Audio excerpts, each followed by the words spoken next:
डालो संचय। क्रमचय हम लोग पढ़ चुके हैं, संचय की ओर बढ़ गए हैं। संचय जो होता है, क्रमचय जो होता है वो परमुटेशन होता है, वहाँ पर हम लोग क्रम में व्यवस्थित करते हैं। संचय में हम लोग चुनते हैं, ठीक है ना। डालिए संचय, कॉम्बिनेशन।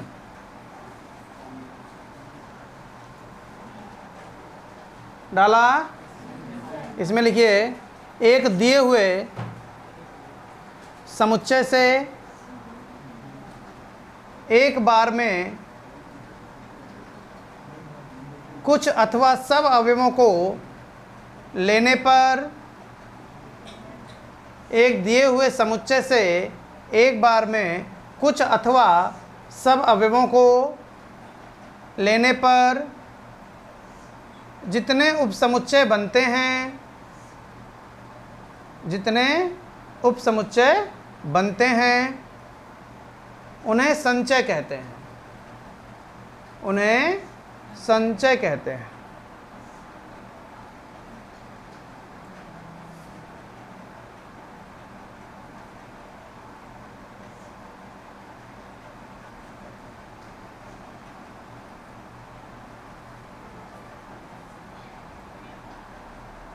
उन्हें संचय कहते हैं। हो गया। अब देखो, सबसे पहले एक समुच्चय है हमारे पास जिसमें अवयव लिखे A, B, C, ठीक है ना। इधर समझ लो, हेडिंग बाद में डालना। A, B, C हमारे पास एक समुच्चय है और हमने यहाँ पर कहा ये है परमुटेशन और ये है कॉम्बिनेशन। यहाँ परमुटेशन बात बता रहे हैं, यहाँ कॉम्बिनेशन बता रहे हैं। दोनों क्यों बता रहे हैं जब संचय पढ़ रहे हैं? अगर आपको अंतर नहीं पता चलेगा तो संचय आप सीख नहीं पाओगे और पेपर में क्वेश्चन को पहचान नहीं पाओगे। वहाँ ये थोड़ा ना लिखा होगा संचय का क्वेश्चन है लगा के दिखाओ। वहाँ पहचानना पड़ेगा कि कॉम्बिनेशन का है या परमुटेशन का है, क्रमचय का है या संचय का है। तो अगर लिखा हुआ ABC और कहे इसमें से दो अक्षरों को लेकर, 3 अक्षर हैं आपके पास, इसमें से 2 अक्षरों को लेकर कितने भिन्न भिन्न अवयव बनाए जा सकते हैं। तो 2 अक्षरों को लेकर यानी कितने बॉक्स? 2 बॉक्स। पहले बॉक्स को भरने के कितने ऑप्शन हैं? दूसरे बॉक्स को भरने के कितने ऑप्शन हैं?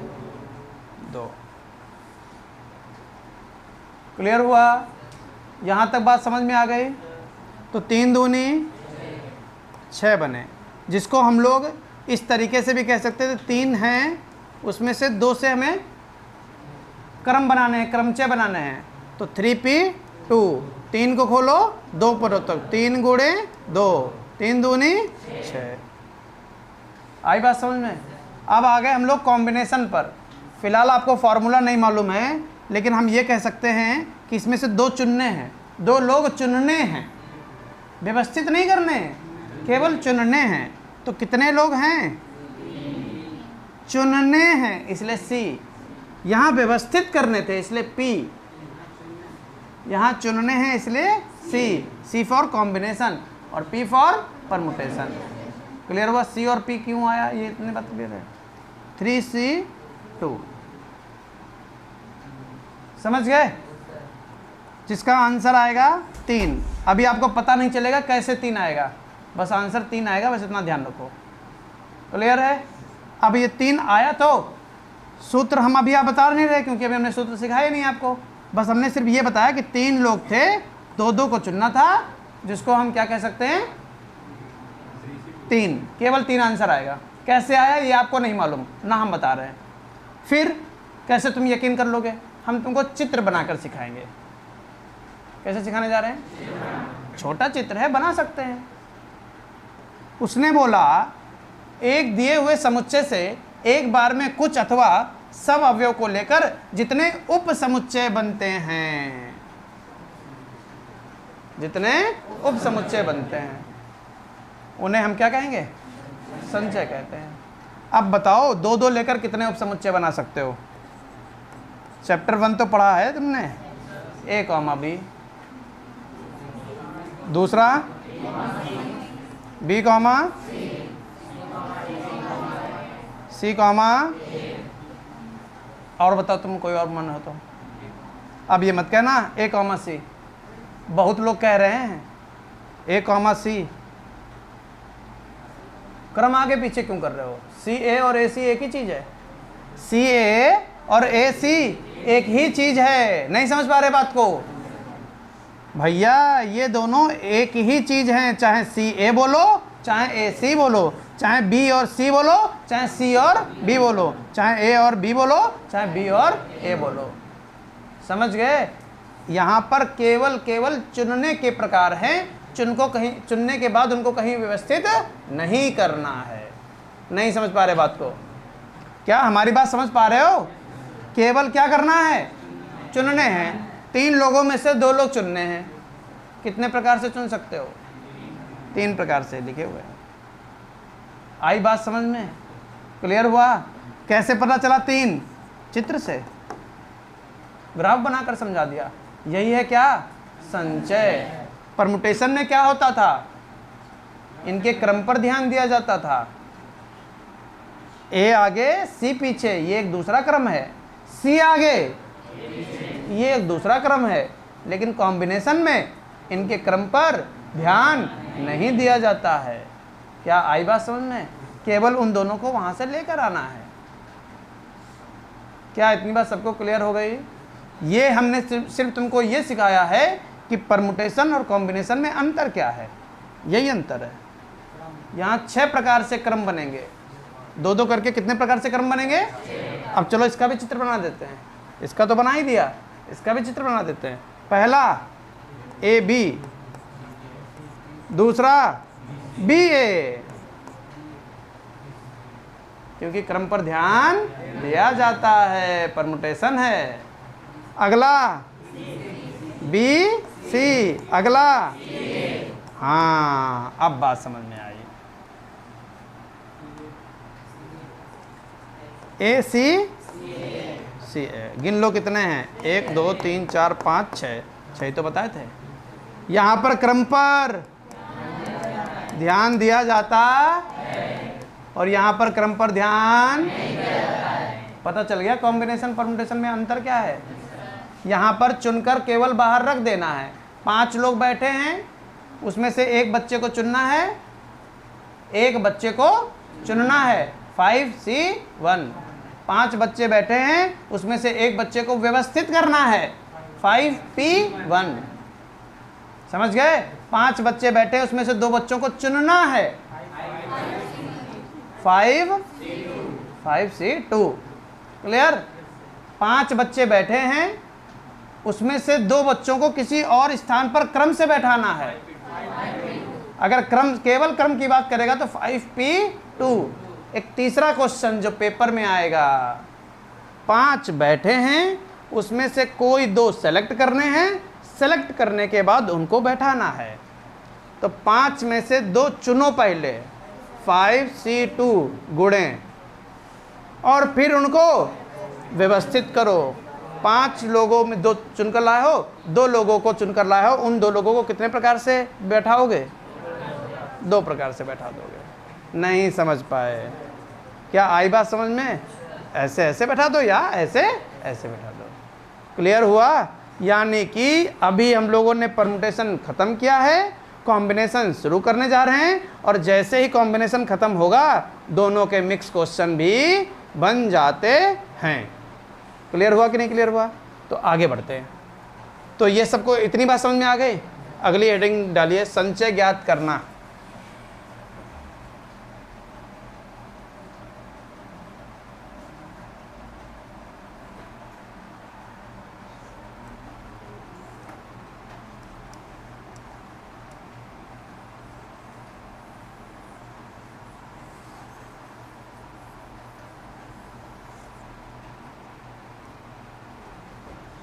संचय ज्ञात करना। दी हुई n वस्तुओं में से कोई r वस्तुओं को लेने पर संचयों की संख्या ज्ञात करना, संचयों की संख्या ज्ञात करना, डैश डैश लगाओ, यहां डैश लगाओ, ज्ञात करना। कैसे ज्ञात करोगे, कैसे ज्ञात करोगे? ये देखो n वस्तुएं हैं, दी हुई n वस्तुओं में से कोई r वस्तुओं को लेने पर n वस्तुएं रखी हैं, उसमें से r वस्तुओं को पिक करना है, केवल चुनना है, जिसका फॉर्मूला फैक्टोरियल n बटे factorial r into factorial n minus r। बताओ ये फॉर्मूला याद कर लोगे?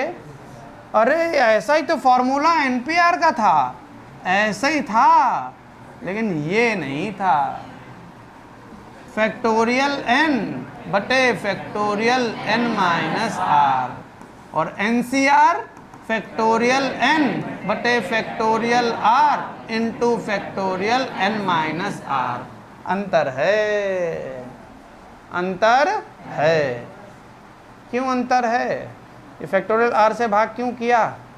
बता सकते हो अगर हमारी सारी बातें ध्यान से सुना है। क्यों भाग किया? क्योंकि चुनना है, उनके क्रम पर ध्यान नहीं देना है, और जितने क्रम बनेंगे उससे भाग कर दिया, क्रम खत्म हो गए। नहीं समझे? समझ रहे थे? क्रम बन रहे थे 6, क्रम कितने बन रहे थे? 2 लोगों से 6 बन रहे थे, और इसीलिए उसके 2 के फैक्टोरियल से क्या कर दिया, भाग 6 को 2 से भाग कर दो, कितना आएगा? इसीलिए 3 आ रहा था। नहीं समझ पाए? क्लियर है? ये मत कहना आधे कर देते हैं, वो एक इत्तेफाक था, आधा हो गया, उसके फैक्टोरियल से भाग कर देते हैं। फॉर्मूला समझ में आ गया? इसकी कुछ ट्रिक बताई थी, NPR की कुछ ट्रिक बताई थी। अगर कोई कह दे 10p2 बताओ, 10 को खोलो, क्या इसकी भी ट्रिक लेना चाहते हो? पैसा पूरे अदा करियो। 10p3 सॉरी सी लिख दो, डांटते बहुत हो। यह ना कैसे का सर जी सी लिखो, थैंक यू। 10c3 इसकी क्या ट्रिक है? बहुत ध्यान से सुनना, नई कहानी। क्या ले आई? हाँ अच्छा, गई इलेक्ट्रॉल तो ना ही कमजोरी आ जाए। 10 को खोलो 3 पदों तक, 10 को खोलो 10 गुणे 9 गुणे 8। इतनी बात क्लियर हो गई? एक नई बात और कह दो, 3 को खोल दो पूरा, बोलो 3 को खोल दो पूरा, 3 गुणे 2 गुणे 1। 10p3 होता तो 10 को खोलो 3 पदों तक बस, और 10c3 10 को खोलो 3 पदों तक, 3 को खोलो पूरा। नहीं समझे? क्लियर है? मान लिया 5p3 लिखा हुआ है, क्या कहोगे? 5 को खोलो 3 पदों तक, 3 तक नहीं, 3 पदों तक, 1 2 3। अगर 5c3 लिखा तो 5 को खोलो 3 पदों तक, 3 को खोलो 2 से ये, 3 से 3, 5 दूनी 10 कॉम्बिनेशन बनेंगे। अब बताओ, क्या सबको यहाँ तक सारी चीज़ें समझ में आ गई हैं? हाँ, कोई दिक्कत है? ये एग्जाम्पल लिख लो थोड़ा सा, या थोड़ी थ्योरी लिख लो अपने हिसाब से। ये 10c3 को कैसे ओपन किया, इसको कैसे ओपन किया 10c3 को? तो ये पहले 10c3 लिख लो, ये लिख लो, और आगे लिख लो क्या? 10 को खोलो 3 पर, तो 3 को खोल दो पूरा, क्योंकि जब भूलोगे तब तुमको ये कॉपी तुमको याद दिलाएगी। पढ़ेंगे, जो दिख रहा सब लिख लिया। जो दिख रहा, ये तो नहीं लिख रहा, ये बहुत खतरनाक हो।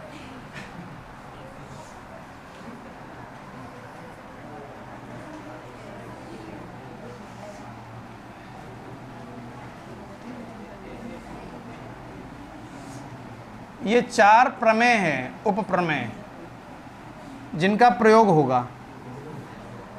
ठीक है, बना लो, समझा दें सारे, नोट डाल के स्टार बना के लिख लो। देखिए, पहली उपप्रमेय क्या कहती है कि अगर आपके पास कहीं पर NCR लिखा हुआ है, क्या लिखा हुआ है, और उसकी गुणा हम फैक्टोरियल R से कर दें तो वो क्या बन जाता है, NPR बन जाता है।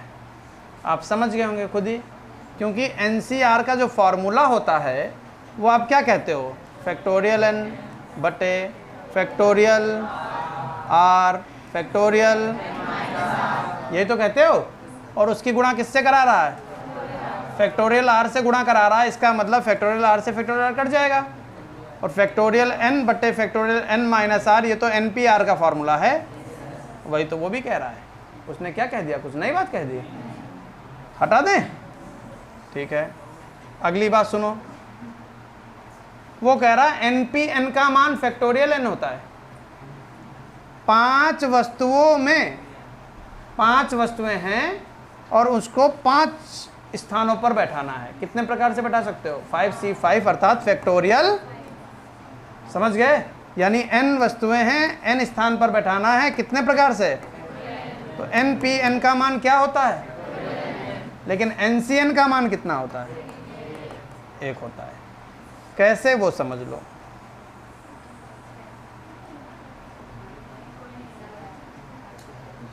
देखो बेटा, ये NCN फैक्टोरियल N बटे फैक्टोरियल, ये वाला R वाला N, R के स्थान पर N है ना, और factorial N minus R, N minus N, N minus N कितना बन गया, इससे कट गया 1 बटे फैक्टोरियल 0, फैक्टोरियल 0 का मान 1, आंसर आ गया 1। क्लियर हो गया कि नहीं, क्या इतनी बात क्लियर हो गई। अब ये मत पूछना सर जी फैक्टोरियल 0 का मान 1 कैसे बता रहे हो, डेरिवेशन करवाया था, बताया था, सिद्ध करवाया था। कोई भी ऐसी चीज़ नहीं बताते हैं जो ये तुमसे कहें रट लो। NCR बराबर NCN माइनस R, महा मोस्ट इंपॉर्टेंट। कैसे, सुनना मेरी बात, हम इस बात को सीख लेंगे क्योंकि इसका बहुत ज़्यादा प्रयोग है।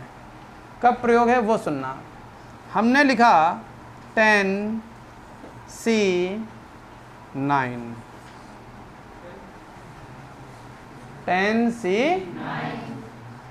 10 लोग हैं, उसमें से 9 लोगों को चुनना है।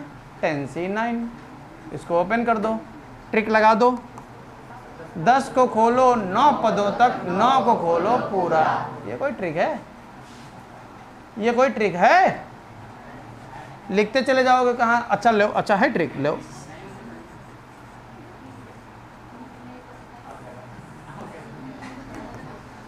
हजार को खोलो 999 पदों तक, 999 को खोलो, अब पूरे खानदान को संग लगा लो, तब भी खोल नहीं पाओगे। समझ गए। तो ये कोई ट्रिक है, ट्रिक तो ये है कि जब भी आपसे कह दे कि 10C9, तो आप देखना कि 9 अच्छा लग रहा है या 10 माइनस 9। 10 माइनस 9, 10 माइनस 9 कितना होता है, 1। तो 10C9 अच्छा लग रहा है कि 10C1 अच्छा लग रहा है, तो इसको हम लोग 10C1 भी लिख सकते हैं।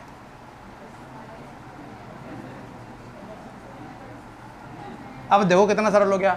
10 को खोलो 1 पदों तक, 1 तो खुला धरा, आंसर आ गया 10। नहीं समझे। 100C98 लिखा हुआ है, 100 को खोलो 98 पदों तक, 98 को खोलो पूरा। क्या कुछ ऐसा नहीं लग रहा कि काफ़ी बोझिल है ये। इसको सरल बनाओ, 100C2, ये अच्छा लग रहा है कि ये अच्छा लग रहा है, समझ गए। अब कुछ लोगों ने कसम खा ली, कसम उनकी कि करेंगे वही क्या जो सर ने बताया है। अब वो कहेंगे 100 C 98। नहीं बात समझ पा रहे हमारे? हमने ये कहा कि ये आप अप्लाई करेंगे, लेकिन एक शब्द बार बार बोल रहे हैं, कौन सा अच्छा लग रहा?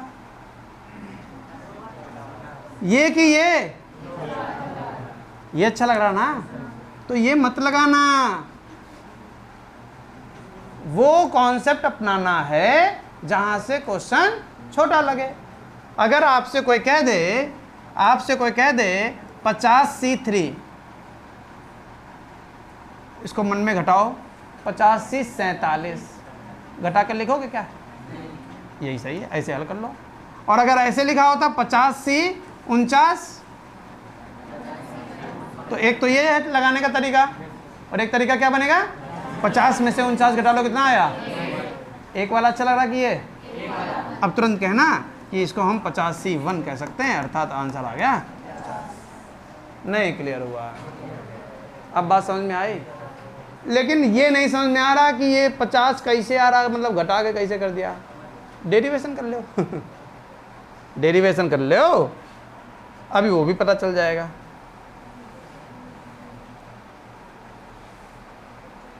क्या कह रहा है? कह रहा किसी NCR को हम NC(n-r) लिख सकते हैं। NCR को क्या लिख सकते हैं? NCR को हम लोग NC(n-r) कह सकते हैं। तो हमने कहा कहो टेकिंग RHS, खूब कहो, फैक्टोरियल n बटे फैक्टोरियल r, r का मान बटे factorial n-r, n plus r। बोलो हाँ या ना? फैक्टोरियल n-r, n से n घट गया, फैक्टोरियल r, फैक्टोरियल n बटे फैक्टोरियल r बटे फैक्टोरियल n-r। काय का फार्मूला है? NCR। यानी ये दोनों बातें एक ही हैं। आई बात समझ में? इसे नोट कर लेना।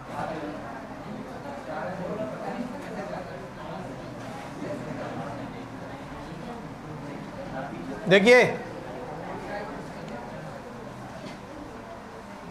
पढ़ना चाहते हो तो पढ़ लो, नहीं पढ़ना तो निकल जाओ, बोलो नहीं। देखिए यहाँ पर हम लोगों ने कुछ नोट लिख लिए थे।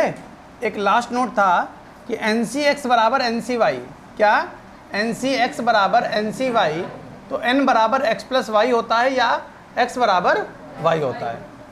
देखिए लिखा हुआ है NCX बराबर NCY, ठीक है ना? तो यहाँ से सीधे सीधे आप ये कह सकते हो तुलना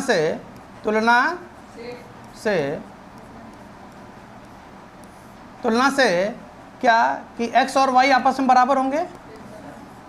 NCX अगर NCX NCY के बराबर है, इसका मतलब n तो बराबर है, x और y आपस में बराबर होगा, तभी NCX बराबर NCY हो जाएगा।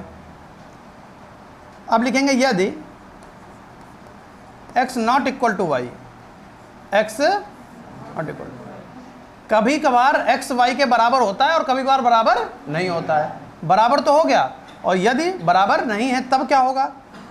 तब हम लोग कहेंगे कि NCX बराबर NC, क्या इस y को n-y नहीं लिख सकते? ये कैसे हो गया? कल आपको समझाया था कि 3C2 लिखा हुआ है, जिसको हम 3C 3-2 लिख सकते हैं। 3C2 3C 3-2, NCY था NC n-y। क्या इतनी बात समझ में आ गई? अब इनकी तुलना कर लो, तुलना से जब अब तुलना करेंगे तो क्या बन जाएगा? x बराबर n-y, y इधर बुला लो, x प्लस वाई बराबर n, या n बराबर x प्लस वाई। दो शर्तें निकल कर आ गई। अगर कभी भी ऐसी शर्त लिखी होगी NCX बराबर NCY, तो तुरंत बोलेंगे n बराबर x प्लस वाई, या ये बोलेंगे कि x बराबर वाई। x बराबर वाई होगा वो तो हमको दिख ही रहा होगा, और अगर नहीं दिख रहा होगा तो हम कह देंगे n बराबर x प्लस वाई। नोट कर लीजिए ये है। क्या कहता है, कहता है NCR में अगर NCR माइनस 1 जोड़ा जाए तो उसको हम लोग n प्लस 1CR लिख सकते हैं। कैसे? अगर कहीं पर लिखा होगा 5C4 प्लस 5C3, देखो 5C4 प्लस n को 5 बोला ना, 5CR को 4 बोला ना, 4 माइनस 1 3। क्लियर? तो इसका उत्तर क्या आ जाएगा? 5 है, 5 को एक बढ़ाओ 6 C R मतलब 4। नहीं समझ पाए? अगर कहीं पर लिखा हुआ 10C6 प्लस 10C5 क्या कहोगे? 10 मतलब 11C6। ऊपर वाले को एक बढ़ाओगे और नीचे वाले में बड़े वाले को लिख लोगे। क्या दिमाग समझ में आ गए? लेकिन ये कैसे संभव हुआ? Taking LHS NCR factorial n factorial r factorial n minus r, formula तो याद कर लिया होगा आप लोगों ने, plus factorial n factorial r minus 1 factorial n minus r plus 1। ऊपर से फैक्टोरियल n कॉमन आ रहा है,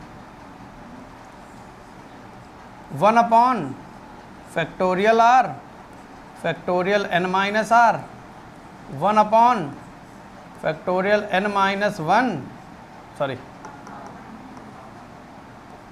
r minus 1 factorial n minus r plus 1। यहाँ तक कोई समस्या? अब इनको टारगेट करो, बताओ r बड़ा कि r माइनस 1 बड़ा? उसको ख़त्म करेंगे है ना। बताओ n माइनस r बड़ा कि n माइनस r प्लस 1 बड़ा? 1 upon r factorial r minus 1 factorial n minus r। Clear हो गया? ये बात सबको समझ में आ गई? r को खोला, r माइनस 1 पर इसलिए रुके क्योंकि वहाँ लिखा हुआ था 1 अपॉन फैक्टोरियल r माइनस 1। किसको ओपन करेंगे? इसको n माइनस r प्लस 1, एक कम करो n माइनस r, वहाँ रुक गए क्योंकि ये ऐसा लिखा मिल गया। अब इनको भी कॉमन ले लो, r माइनस 1 फैक्टोरियल और n माइनस r फैक्टोरियल। क्या बनेगा? फैक्टोरियल n बटे factorial r minus 1 factorial n minus r। यहाँ तक कोई समस्या? ब्रैकेट में क्या बचा? 1 बटे ये बाहर, ये बाहर, ये बचा 1 बटे r प्लस 1 बटे n minus r plus 1 factorial n factorial r minus 1 n minus r लासा r ब्रैकेट में n minus r plus 1, r से r कट गया, ये यहाँ n माइनस r प्लस 1, इससे ये कट गया, बचा r, r यहाँ माइनस r प्लस r ख़त्म। ये क्या बन गया? आगे निकाल के लिख लें n प्लस 1 फैक्टोरियल n। बोलो हाँ या ना? क्लियर? बटे में आओ। ये क्या लिखा? r माइनस 1, इसका साथ ही ये लग रहा है, r आगे लिख लो, r माइनस 1। बोलो कोई समस्या? यहाँ पर इसका साथी ये है n माइनस r प्लस 1।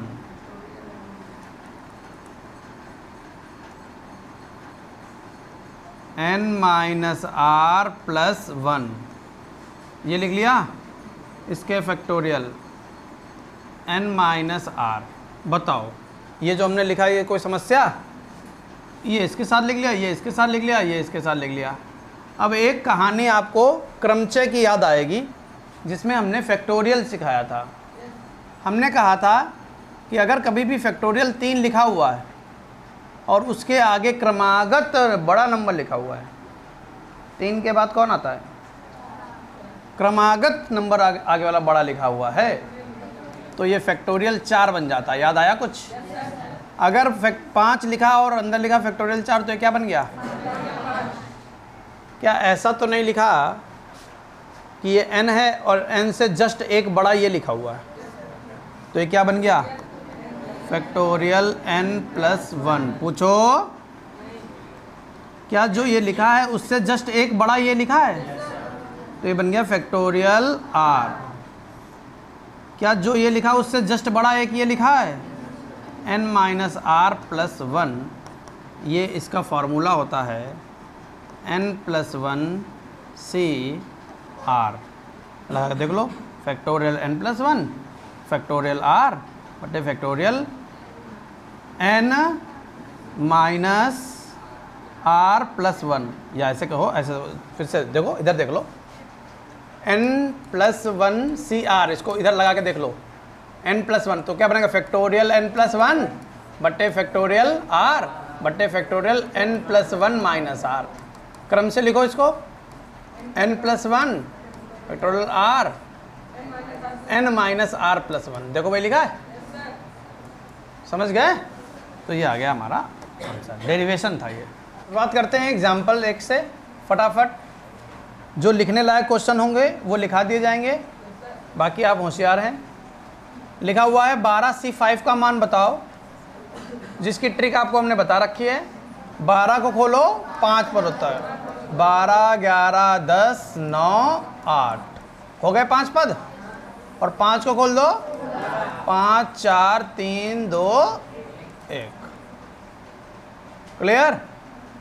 बाकी काट लो, 3 दूनी 6, 6 दूनी 12, 5 चक्कू 20, 10 दूना 2 से 4, या 2 से ये काट दो, ये जिंदा है। बस गुणा कर लो, आंसर देखिए।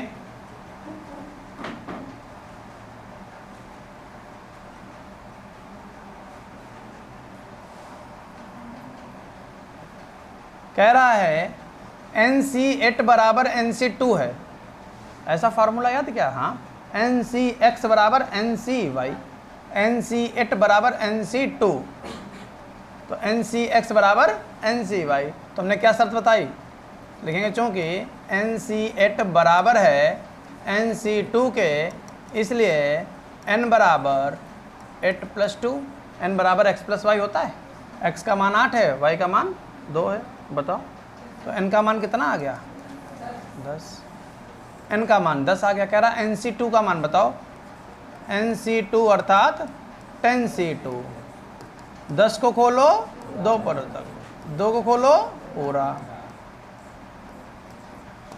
45 आंसर आ गया। लिखो फटाक से।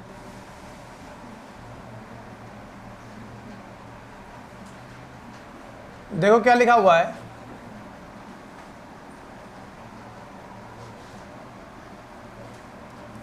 (15C8) लिखा है। 15C plus 15C 9 minus 15C 6 minus 15C 7। जरा इसको देखो क्या लिख सकते हो? 15C 8 को क्या लिख सकते हो? 15 माइनस 8 घटा के लिख सकते हो कि नहीं? 15C इसको लिख सकते हो 15 minus 15C 6 minus 15C 7। 15C 15 में से 8 गए 7, 15C 15 में से 9 गए 6, 15C 6, 15C 7।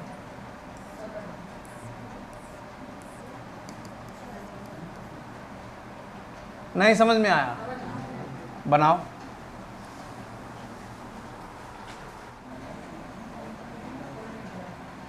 देखो क्या कह रहा है, 34C(n+7) बराबर 34C(4n+2) बराबर लगा है और NC ऐसे क्वेश्चन दिया गया हो तो समझ जाएंगे NCX बराबर NCY होता है। NCX बराबर NCY, तो n बराबर x प्लस y। क्लियर है ना? तो चलेंगे देखेंगे, चूंकि 34C(n+7) बराबर 34C(4n+2), यहाँ तक कोई समस्या? अब आपको मालूम है 34 यानी NCX बराबर NCY, इसलिए n मतलब 34 बराबर x, x मतलब और y मतलब, आई बात समझ में? 34 बराबर n+7 प्लस 4n+2, 34 बराबर 5n प्लस 7 2 9। बताओ समझ में आ गया सबको? लोग क्लियर है? ये क्लियर हो गया सबको? बस अब क्या करोगे, 5n 9 इधर भेज दो, 34 में से 9 चले गए, 25 बराबर 5n, n का मान 25/5।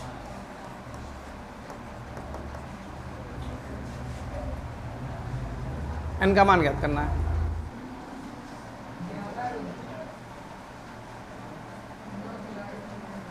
ग्यारह खिलाड़ियों में से 9 खिलाड़ी कितने प्रकार से चुने जा सकते हैं? तुम्हारे सामने कितने लोग खड़े हैं? 11। थ्योरी अपने आप लिख लेना। क्या लिखोगे? 11 खिलाड़ियों में से 9 खिलाड़ियों के चुनने के प्रकार बराबर 11 लोग खड़े हैं, उसमें से चुनने हैं, इसलिए सी कॉम्बिनेशन। कहीं बैठाने होते पी। 11 लोगों को 9 कुर्सियों पर बैठाना है तो पी। समझ गए? और यहाँ पर 11 सी और कितना 9। हाँ फिर से बोलो। गोल मेज पर पहले कहेगा चुनने के लिए। जैसे वहाँ पर एक कुर्सी कम थी तो संचय लगा था, 2 कुर्सियाँ कम होती तो भी संचय लगेगा। लेकिन वहाँ पर 8 लोगों में से 1 लोगों से हाथ जोड़ा था तुमने कि भैया खड़े रहना ज़रा। लेकिन यहाँ पर कितने लोगों से हाथ जोड़ना है? 2। तो उन 2 के पेयर बनेंगे ना, पहला दूसरा पेयर कि पहला तीसरा पेयर कि पहला चौथा व्यक्ति। समझ रहे हो? तो वहाँ पर जैसे मान लीजिए 11 लोग हैं, अलग से बता रहे हैं, 11 लोग हैं और गोल मेज पर बैठाना है। कुर्सियाँ आपके पास सिर्फ गोल मेज के चारों ओर कितनी पड़ी हुई हैं? आपने मेहमान कितने बुला लिए? समस्या में पड़ गए। सबसे पहले इन 11 में से आपको 2 लोगों को हटाना है। 11 में से 2 लोगों को कम करना है। तो कम करने के कितने ऑप्शन हैं? गलत हो गया। अगर 1 होता, अगर हम ये कहते हैं कि 1 व्यक्ति को हटाते तो तुम कहते 11। अब 2, फिर वही बात, फिर फालतू की बात कर रहे हो, निकाल ही नहीं सकते तुम। क्यों गणित लगा रहे हो? साधारण गणित लगेगी नहीं। 11 लोगों में से 2 लोग चुनने हैं। 11C2 बोलो ना।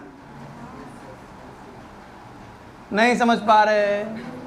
अब तुम कहो सर जी उस दिन नहीं ये लिखवाया था, उस दिन 1 व्यक्ति था, 11C में से 1 व्यक्ति को चुनना है, तो उसका आंसर सीधे सीधे 11 हमें मालूम था। ये तो हाई स्कूल में भी करके आए हो। 52 पत्तों से 1 पत्ता खींच रहे थे तो वहाँ तुमने नहीं संचय लगाया था 52C1। वहाँ तो आपके टीचर ने सीधे सीधे कह दिया 52 पत्तों से 1 पत्ता खींचोगे तो कितने प्रकार से पत्ते निकल सकते हैं? 52 प्रकार से निकल सकते हैं। तो याद रखना, जब भी 1 पत्ता खींचा जाता है या 1 की बात करते हैं, संचय लगता है लेकिन उसको हम साधारण गणित से लगा देते हैं। 10 लोग हैं, 1 को चुनना है, कितने प्रकार से चुन सकते हो? 10 प्रकार से। उसमें संचय लगाने की क्या जरूरत है? 10C1 लिख दोगे तो क्या तुमने कर दिया इतना बड़ा खेल? आंसर तो 10 ही आ रहा है। तो याद रखो, एक चुनने के लिए संचय का प्रयोग नहीं करते हैं, कर सकते हैं, लेकिन जहाँ साधारण गणित लगती है वहाँ पर संचय लगाने की क्या ज़रूरत है। लेकिन जैसे ही कह दिया जाएगा कि 52 पत्तों की गड्डी से तुम्हें 2 पत्ते खींचने हैं, उन पत्तों को निकालने के प्रकार, तो 52 दूना 104 मत कह देना, सब लीप दोगे क्रमचय संचय का। 52C2, 52 को खोलो और 2 को खोलो पूरा, 26 गुणे 51, इतने प्रकार से पत्ते निकलेंगे। नहीं समझ पाए? क्लियर हुआ? अब यहाँ गोल मेज के चारों ओर कितनी कुर्सियाँ पड़ी हैं? कितने व्यक्ति आ गए? कितने ज़्यादा हैं? एक ज़्यादा होता तो एक के हाथ जोड़ते, 2 ज़्यादा हैं तो, लेकिन किन 2 के पैर बनेंगे? पहले दूसरे के हाथ जोड़ोगे कि पहले तीसरे के हाथ जोड़ोगे कि पहले, ऐसे तो बहुत सारे पैर बनेंगे। वही पैर कितने बनेंगे यही तो हमको बताएगा। कौन बताएगा? संचय। 11C2, 11 को खोलो, 2 को खोलो,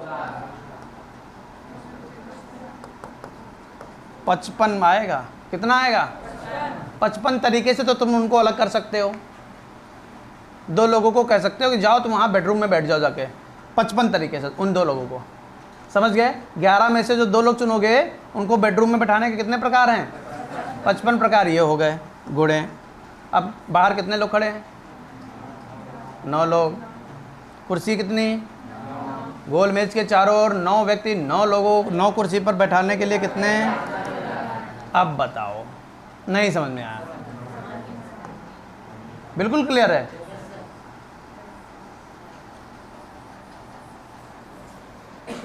हाँ, कहाँ पढ़ते हैं हम लोग? अच्छा, ये सब तो मेरा। तो 11 खिलाड़ियों में 9 खिलाड़ी कितने प्रकार से चुने जा सकते हैं?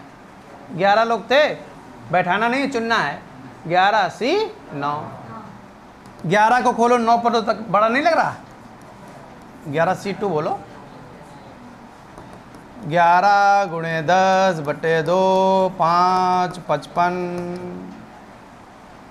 नहीं समझ में आया? क्लियर? NPR बराबर 720 और NCR बराबर 120। तो R का मान ज्ञात कीजिए।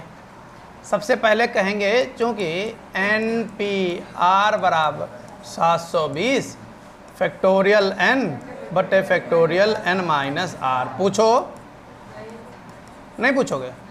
समीकरण नंबर फर्स्ट, चूँकि NCR बराबर 120 फैक्टोरियल N बटे factorial R factorial N minus R बराबर 100। समीकरण नंबर सेकंड को भाग कर दो फर्स्ट से। हाँ, अरे बहुत भाई तुम लोग, अरे भाग बोला तो भाग क्या गुणा करोगे कि माइनस करोगे? माइनस लगा दिया, सॉरी भाई। यहाँ तक क्लियर हो गया? भाग करेंगे सेकंड को, तो सेकंड लिख लिया। किस से? फर्स्ट लिख लो। कोई समस्या है क्या? 720 बटे, नहीं सेकंड ऊपर रहेगा, 120 बटे, क्लियर? 8th क्लास में पढ़ा था कि भाग को गुणा बना देते हैं और पीछे वाले नंबर को पलट देते हैं। फैक्टोरियल n बटे factorial r factorial n minus r गुणे फैक्टोरियल n माइनस r बटे फैक्टोरियल n बराबर, ये काट लो बाछंग n माइनस r, इससे ये 1 बटे फैक्टोरियल r, और यहाँ क्या है 1 बटे 6। क्या ये 3 गुणे 2 गुणे 1 तो नहीं लिखा है? 1 बटे फैक्टोरियल r बराबर 1 बटे फैक्टोरियल 3, r बराबर पूछा क्या है, आर का मान। समझ गए बिटिया क्या समस्या? ये बहुत आ रहा है, एन सी एक्स बराबर एन सी वाई। जब भी इस फॉर्म में मिले तुरंत समझ में आ गया क्या, एन सी एक्स बराबर एन सी वाई लिखेंगे, चूंकि 18 सी आर जो है 18 सी आर प्लस 2 के बराबर है, इसलिए 18 जो है आर प्लस आर प्लस 2 के बराबर है। तो 18 बराबर 2r प्लस 2। तो 2r का मान कितना, 16। r का मान कितना, r का मान कितना, 8। उठा के रख दो, 8c5। 8c5 क्या तुमको ऐसा नहीं लग रहा कि 8c5 को 8c3 लिख दिया जाए? 8 को खोलो 3 पदों तक, 3 को खोल दो पूरा 56 आंसर। क्लियर हो गया?